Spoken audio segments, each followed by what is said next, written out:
Hi everyone, my name is Moni. And I'm Naveen from Before You Play. And welcome to another episode of Let's Talk Board Games, where we pretty much just take a few titles and give our thoughts on them. Yes, today we have a handful of games that kind of fit Halloween. We're trying to make it fit Halloween at least. Some may be about sweets, some may be about spooky themes. So we're going to talk about 6 different games today. Yes. Happy Halloween, by the way. By the time this episode goes out, I believe it will be Halloween Day. Mm-hmm. And so if you have any Halloween traditions that revolve around board games, we would love to hear about them. Please let us know in the comments down below.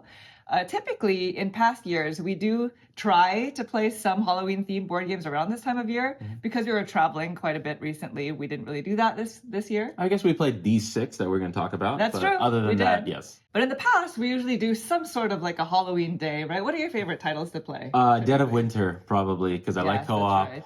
It's got that zombie theme. And yeah, that's the one that we didn't get to play this year, unfortunately. I think there was one year that we played The Fury of Dracula. Oh, yeah. Whatever the latest edition was. Third edition. Maybe third edition. Yeah. And we lost horribly because we had a very good Dracula at the table.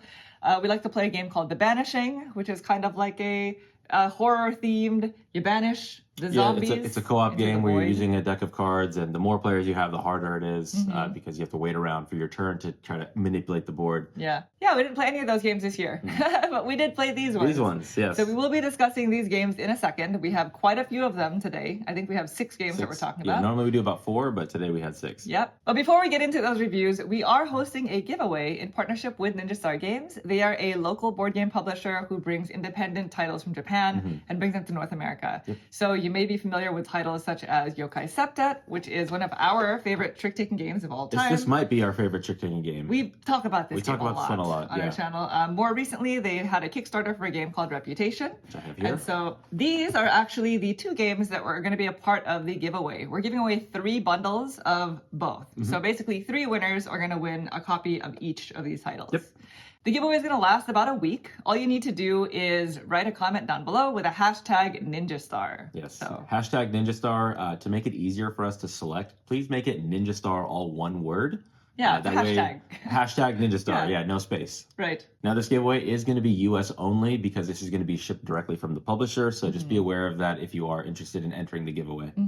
And please be vigilant about any scammers in the comments. We would never ask you for any money. Yes. We wouldn't ask you for any personal information either. If you are selected, we will reply to your comment from our main account saying that you're the winner. Yes. And it'll be when the giveaway ends. So a lot of the scammers will have like fake before you play accounts or this is kind of rampant in YouTube. So just go, if you get commented and you see it looks like our image, please click on it and make sure that it is actually us and not some scammer. And just don't give away any money. No, we no would money. never ask you There's for any no money. money involved here. Yeah. Yes. Once the winners have been selected, we will also write the usernames down in the video description. So that's another way that you can verify whether or not you've truly won. Yes. And it'll be, again, once the giveaway ends. And all of the information will be in the description down below.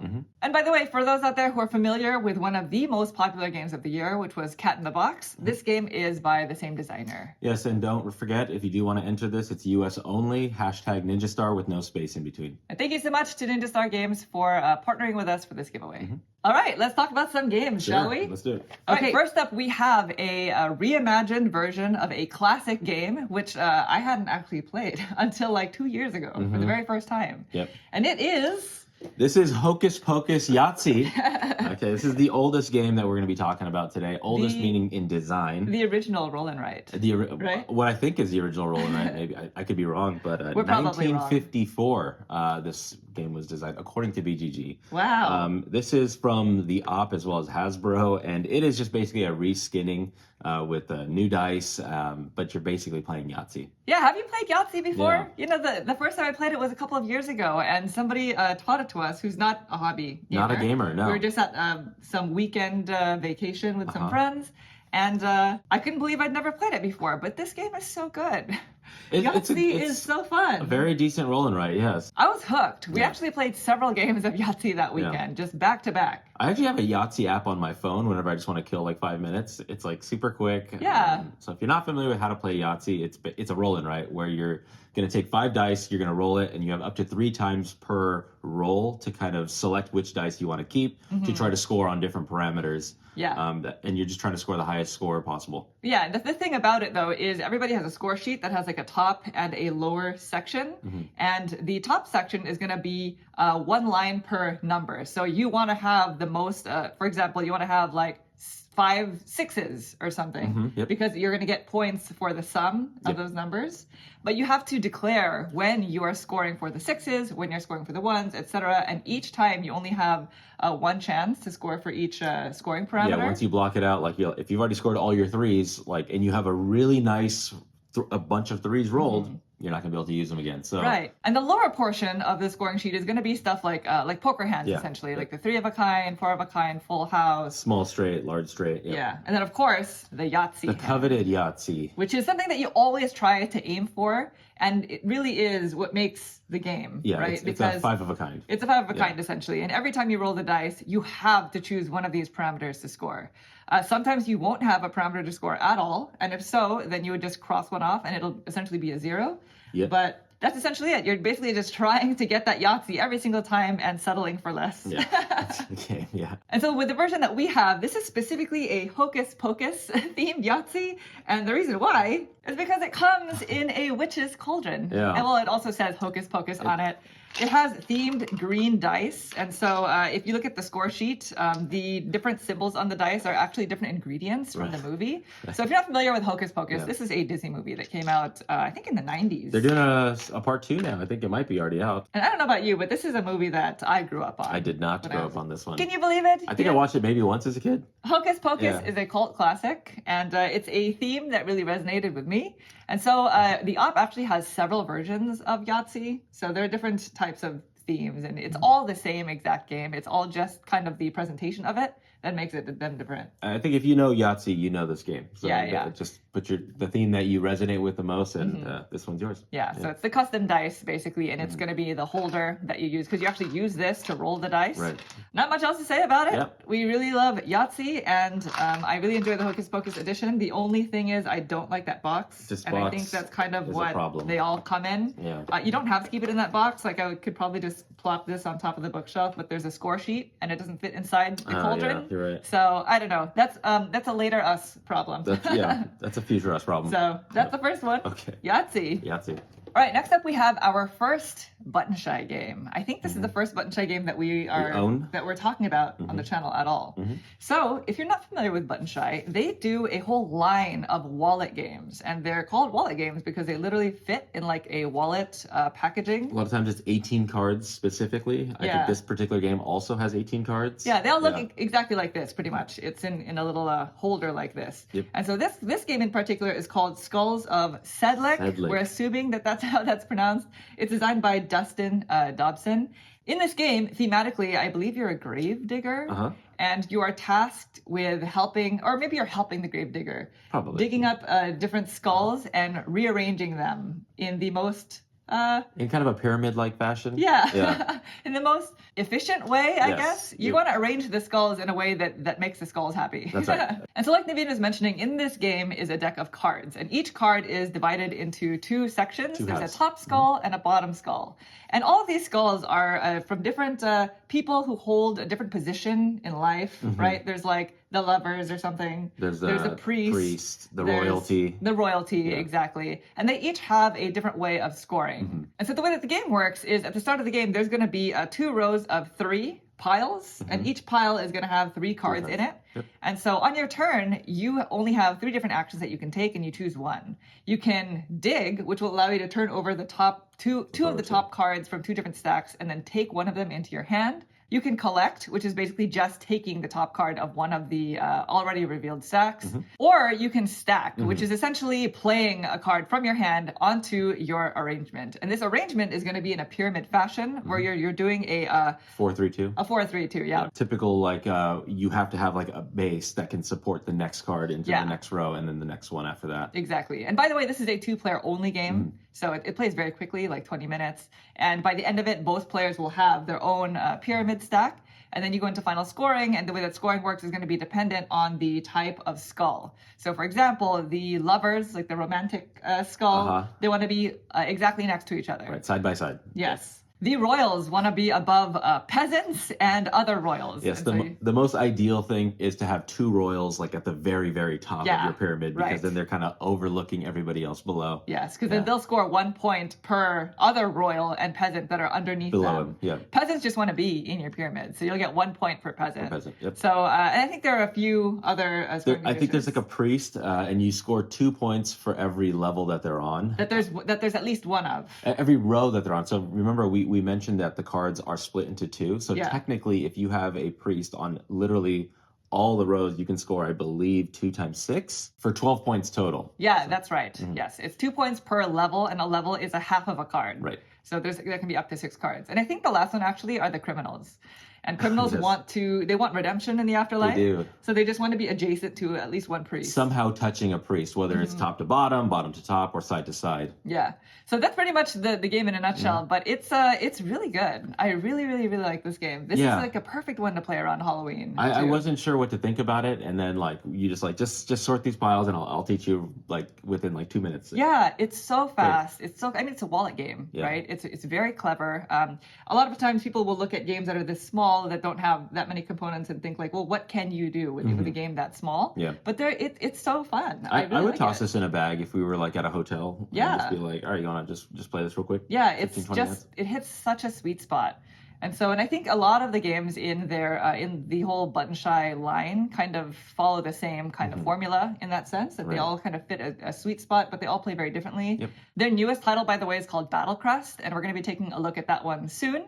But for the most part, a lot of them play, I think, one solo, 2 players, or sometimes co-op. Yep. So that was Skulls of Sedlec, and really, really enjoyed this one. Yeah, it's good. Okay, cool. The next game is another 2-player only trick-taking game this time that came highly recommended by a few people before we played it, and it is called Jekyll versus Hyde. This is published by Mandu Games, who I believe are a Korean publisher, and it is designed by Gionil. I apologize if I mispronounce your name. With art by Vincent Dutrait. Yes. By the way. And in this game, one player is going to be taking on the role of Dr. Jekyll. The other one will be Mr. Hyde. And essentially what you're trying to do is, over the course of 3 rounds, earn your win condition. Yes. Dr. Jekyll wants to kind of keep a fair and balanced amount of tricks that they're going to win and lose, where Mr. Hyde wants a widespread. They want to either lose a ton or they want to win a bunch. And the reason why is because the game comes with this board. And at the start of the game, there is a token that's going to start all the way to the far end where Dr. Jekyll's side is. Yep.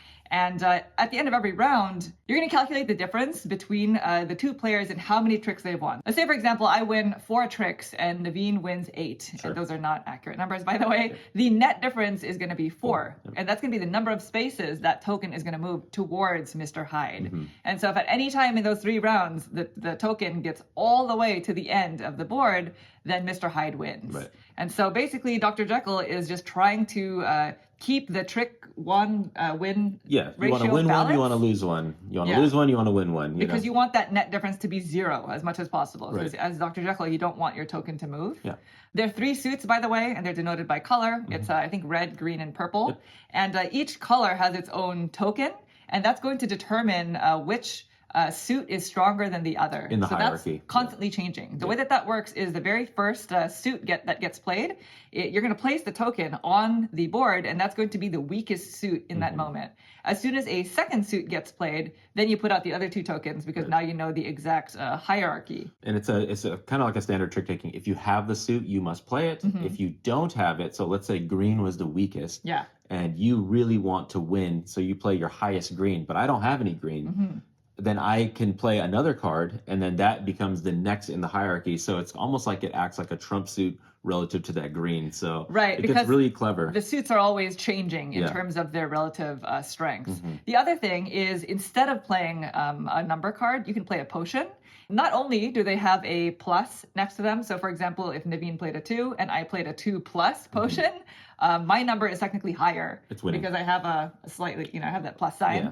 But the other thing about potions is they activate a power based off of the suit that the other player played. Right. So one suit allows you to if you were the winner of that trick, then you can also steal another trick from your opponent. That one can be brutal. Which could be really, really big in determining the net difference in scores. There's another one that completely just resets the order of the tokens on the board. So that's what I kind of mean by it'll change throughout the round. And then I believe the third one allows you to trade cards with your opponent. Yes. Like 1 or 2 cards, not your entire hand. Right. But because there's a lot of things changing, it's actually quite hard. In our games of it, for some reason, it's been super difficult to win as Dr. Jekyll. Yeah. And I thought maybe that's just a part of the game. Maybe it is just so much harder to win as Dr. Jekyll. We've played it a lot, and pretty much every single person that was Hyde, Mr. Hyde, won. I don't think we ever won as Dr. Jekyll. But then I went onto BGG, onto the game forums, and there were people in the thread saying, oh gosh, we always win as Dr. Jekyll and we never win as Mr. Hyde. I don't know. So, I don't know. Let us know. Have you played Jekyll versus Hyde? Is there an overtly strong faction between the two? If so, let us know your thoughts, because at first we thought that it was just harder to win as Jekyll, but maybe we're wrong. Other than that, I really, really loved it. I mean, we both really enjoy trick-taking games in general. I always really like looking out for 2-player, specifically trick-taking games, because I think it's kind of harder to do. Definitely, yeah. Trick-taking is traditionally like 3 or 4-player games. Yeah. In the past, I've enjoyed games like The Fox and the Forest or Claim. Claim is specifically a 2-player only game, and so this is another one to add sort of to our collection. I am kind of on a mission to try to break that win streak and finally get one of us to win as Dr. Jekyll, but Can't do it. It's so hard. I don't know how to do it. You feel so good, like, and then when Mr. Hyde plays that potion that allows you to win the trick and take something else, that swing happens so quickly sometimes. Right. You just can't plan for it. Yeah, but it is so clever.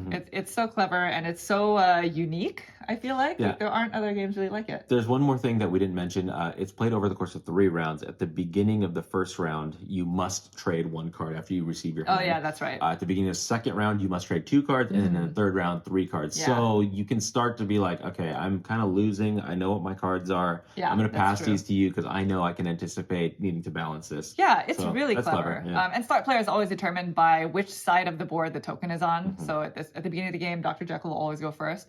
And of course, the artwork is stunning. So it's Vincent Detroit. So it's just an overall really, really great package of a game.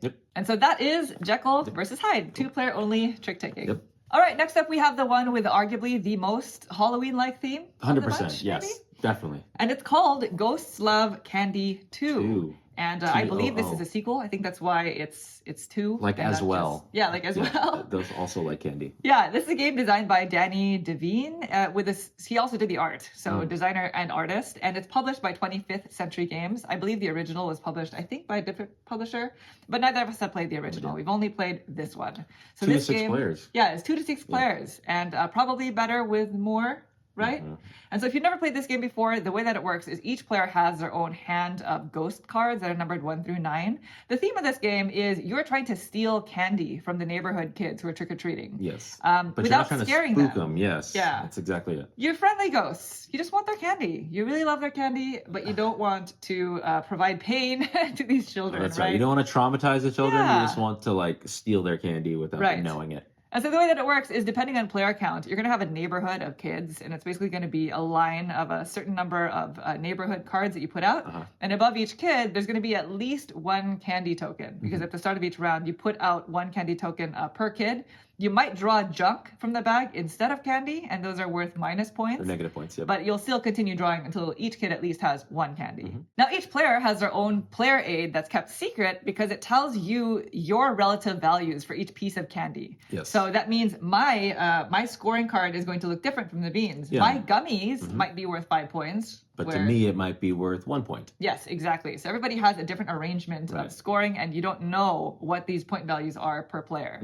And so each round, everybody is going to simultaneously select a ghost from their hand, and then you simultaneously reveal it. And then going in number order from highest to lowest number, you get to place a ghost out underneath one of the neighborhood kids. Every time you put a ghost out, you steal all of the candy and junk that's above the kid. And then you usually resolve the action that's on the kid as well. And those are going to range quite a bit. Kid meaning the kids that are in the neighborhood, not the card that you played. Yes. Literally, the card you played is just a number and some art. And then each neighborhood kid has a breaking value, which if you ever played a game such as Smash Up, it's very similar in concept. As soon as the sum of the value of the ghosts that are underneath that kid is equal to or higher than that number, that kid gets scared away, and whoever the last person to play a ghost underneath them is, takes the kid into your stack, basically. And it's going to, typically it scores you minus points. Typically each kid is like -5 points. So like you do not want to scare these kids away. Hence why we mentioned it kind of in the theme. When you resolve some cards will allow you to kind of manipulate some ghosts that are already out in play. So you can kind of force your opponents to have to scare away kids and then force it into negative points. I think it's less than that. I think it's -1 or 2 points. And then some kids give you 5 points. I'm sorry. Yes, that's right. Yeah. Yes. Yeah. So it's not that bad, but you bad. definitely don't want to scare away the children because it's still minus points.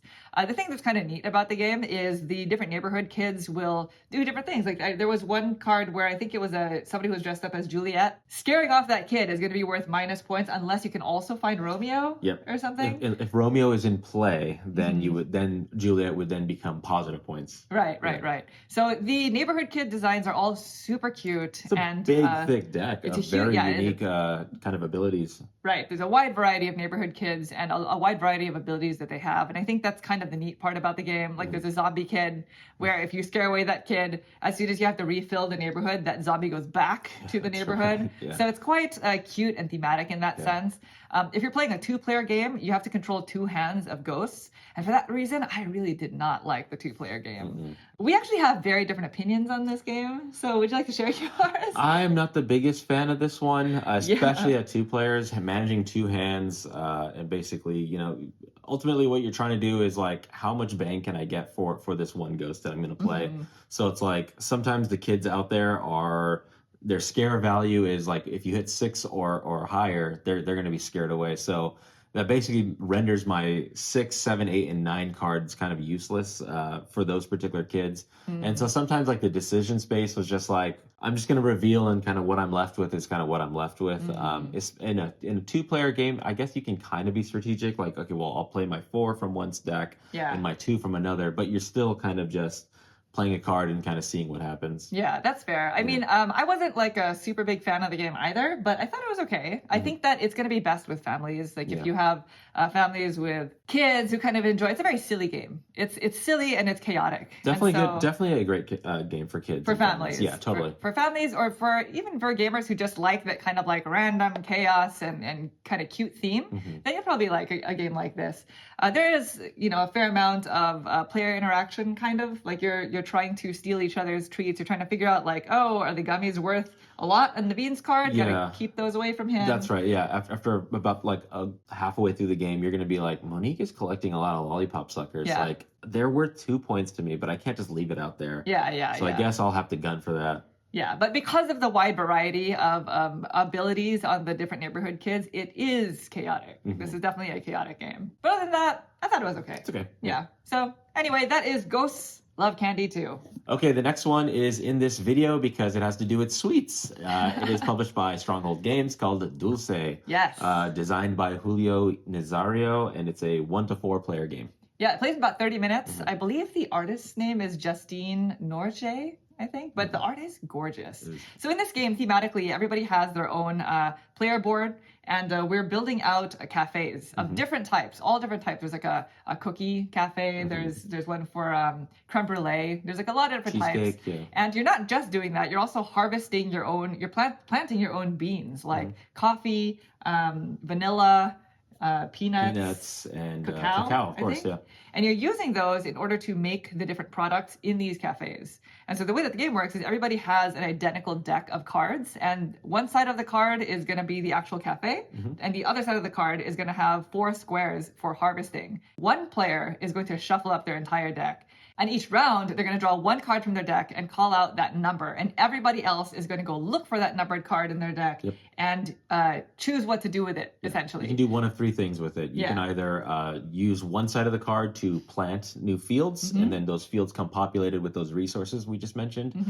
You can use it to kind of try to fulfill orders by putting it in kind of like a tableau section where you eventually you're going to want to harvest those products from your main board and put them onto those cafes. Yeah. Or you can That's called building a cafe, by the way. That's right, yes. You're building it. Yeah, or you can discard a card to, I forgot what the name of it is. To harvest and produce, essentially. And so they're technically multi-use cards. There's a whole genre of games that are sort of like this, by the way, where everybody has the exact same setup and you just pull one card and everybody looks for that number. And so this one does it slightly differently. It almost kind of feels like Cafe. That's a game that we had covered a while back because it does this thing where on the cafes themselves, where it displays the requirements are going to be a specific quality of bean, I believe, and that's denoted by how many rings are around the actual requirement symbol. I believe it's like 1, 2, or 3 rings. I were to fulfill one of my basic cafes that are on my player board that only require one ingredient, if I were to fulfill one of them, because those cafes have 3 rings around them, after scoring that cafe, it creates a byproduct or something like that. A chain reaction. And it forms a chain reaction where you can now move that resource to a different card with with smaller amounts of rings. So you can go from a 3-ring resource requirement to a 2-ring, fulfill that card, and then that could go down to a 1 ring. So each time you take that action, you're trying to see how efficiently you can produce on all of your cafes. Yeah, and once you score a cafe, it actually stays in your tableau. Yeah. It's not like you score it and you remove it, so then you can kind of hit that same ingredient over and over in the future. So that's where a majority of the gameplay comes in, because when you plant your cards, you're going to get 1 cube on each card, but you can also overlap them because your player board is sort of like a grid. And if you overlap like type colors, then it'll produce you more of that resource. So it's a big efficiency engine. You're trying to be efficient in how you produce or plant your resources, and then how you deliver them to your cafes, doing that little almost like a pinball effect of like you're trying to fulfill all these, because each cafe will just get you 1 point.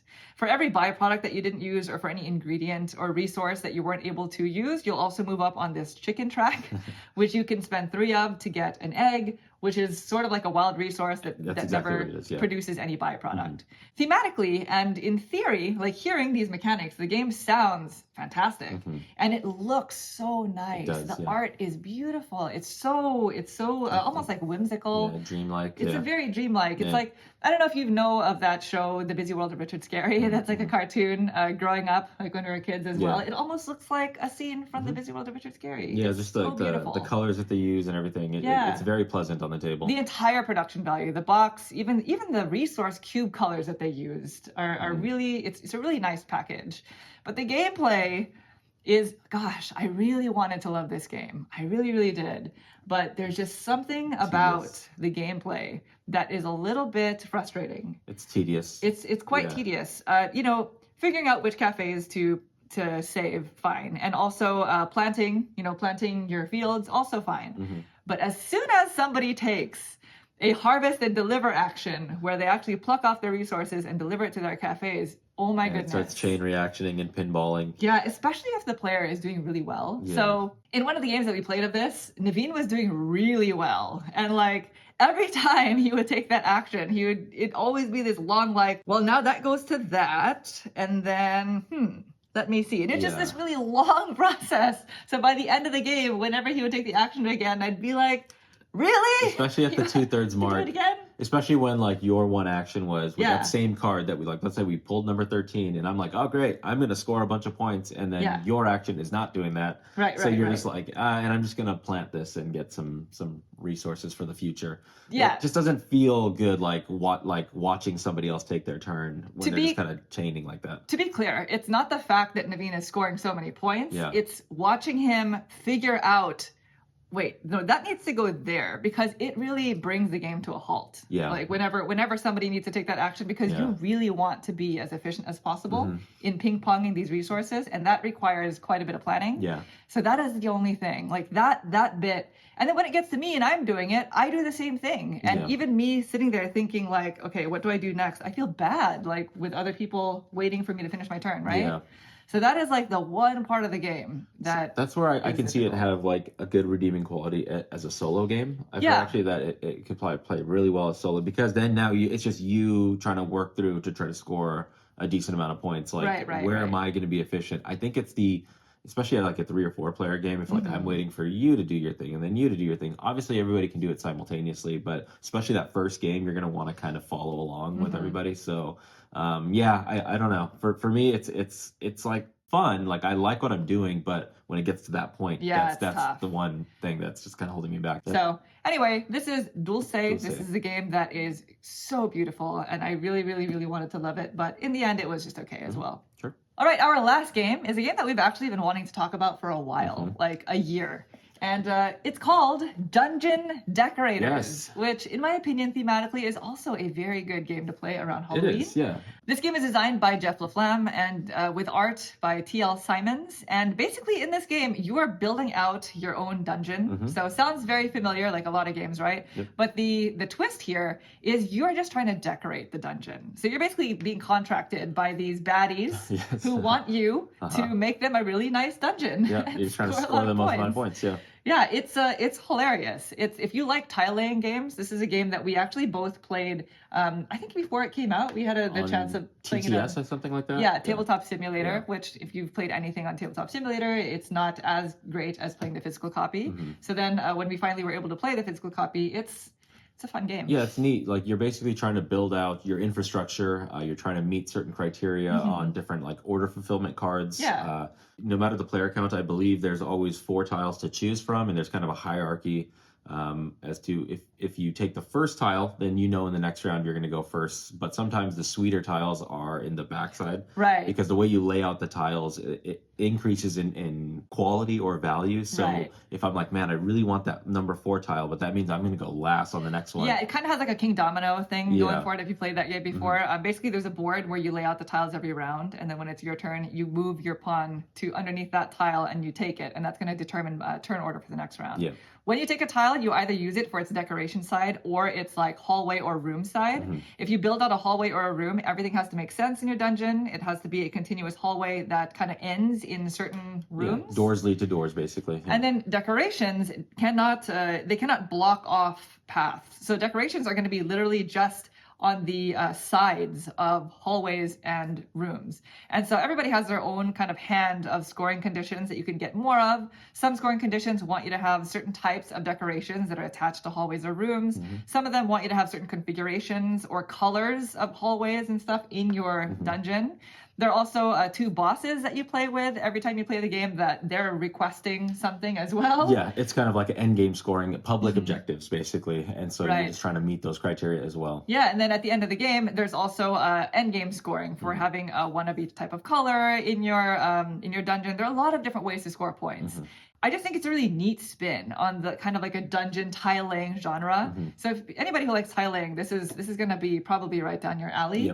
And I just think it's really fun because the different cards are so funny. Like there are a lot of puns that they incorporated into the game in the different scoring conditions. Like you're building out certain rooms, and it might be, I don't even remember, like the torture chamber or something like that. It's like, ooh, like, but a lot more it's like silly. Yeah, it's a very silly game, but it's also very strategic, and that's what I really like about it. But this is definitely a game that I would love for more and more people to know about.